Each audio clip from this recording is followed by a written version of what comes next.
Hi everyone. यह video SSC CGL 2026 के aspirant के लिए डेडिकेटेड किया गया है। और मैंने कल पोल देकर भी पूछा था, तो उसमें कुछ लोगों ने यस में कहा था, कुछ लोगों ने नो में कहा था। आई थिंक जो यस में कहे होंगे वो एस्पेरेंट बिगिनर होंगे, और यहाँ पे मैं उन्हीं के लिए ये वीडियो बना रही हूँ। वैसे मैं भी अपना 2026 का दूंगी एग्ज़ाम, क्योंकि 2025 वाला जो एग्ज़ाम हुआ उसमें मेरा जीके का जो सेक्शन था वो बहुत अच्छा नहीं गया, बहुत ख़राब गया है। आई थिंक जो लोग 2025 का दिए हैं तो उनको पता होगा कि जीके का सेक्शन बहुत ही लेंदी आया था, जिसमें टाइम टेकन हो गया था, और इंग्लिश का भी वैसे ही था। एक बार फिर से हम लोग 2026 को टारगेट करते हुए अच्छे से पढ़ाई करते हैं। अगर आप इस चैनल पे नए हों तो चैनल को सब्सक्राइब कर लीजिएगा, क्योंकि यहाँ पे एसएससी सीजीएल एस्पेरेंट के लिए वीडियो हमेशा आता रहता है। और मैंने बहुत सारे सीरीज भी शुरू किए थे जो कि आप सभी इस चैनल पर देख सकते हैं। आइए शुरू करते हैं एसएससी सीजीएल 2026 का कंप्लीट रोड मैप, हमें कैसे पढ़ना है, कैसे एग्ज़ाम होता है। सबसे पहले तो मैं आपको इसका फुल फॉर्म बता दूं। स्टाफ सिलेक्शन कमीशन होता है। मैंने फुल फॉर्म इसलिए आपको बताया क्योंकि पर्सनली जब मैं एग्ज़ाम का इस तैयारी कर रही थी तो मुझसे 2-3 लोगों ने इसका फुल फॉर्म पूछ दिया था, जो कि मुझे स्टार्टिंग में तो याद नहीं था। फिर मैंने जब वो पूछे तो मैंने इसका डिटेल एनालिसिस किया और फिर से उसके बारे में जानी। तो यहाँ पे जो होता है एसएससी में ग्रेजुएशन 10th और 12th लेवल पे एग्ज़ाम होता है।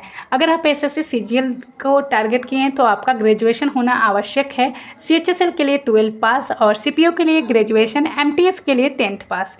एग्ज़ाम पैटर्न जानते हैं कैसा एग्ज़ाम इसमें होता है। तो इसमें 2 एग्ज़ाम होते हैं, टियर 1 और टियर 2। सब्जेक्ट हमारे 4 होते हैं, मैथ, इंग्लिश, रीजनिंग और जीके जीएस होता है।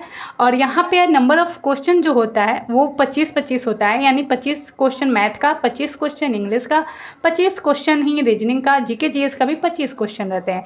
मार्क्स जो होते हैं ये 50-50 हो जाते हैं। एक क्वेश्चन 2 मार्क्स का होता है। अगर आप गलत करते हैं तो 0.5 यहाँ पे माइनस हो जाता है अंक, और 1 घंटे का समय मिलता है।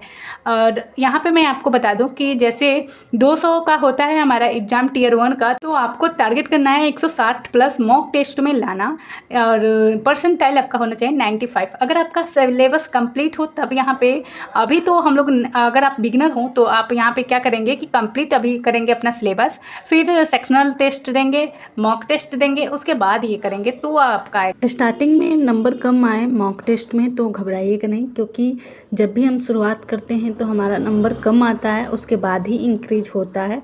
और मॉक टेस्ट का एनालिसिस करना बहुत ज़रूरी है, तो मॉक टेस्ट एनालिसिस करते हुए अपना नंबर इंक्रीज करते जाइए। जब नंबर इंक्रीज होने लगेगा तो टारगेट हमें 160 प्लस रखना है। 2025 का तो एग्ज़ाम अभी बहुत सारा इसमें धांधली हो गया है, और आप सब ने देखा होगा प्रोटेस्ट भी बहुत सारा चला था। तो ये 2024 के हिसाब से मैंने लिखा है जो कट ऑफ निकला था।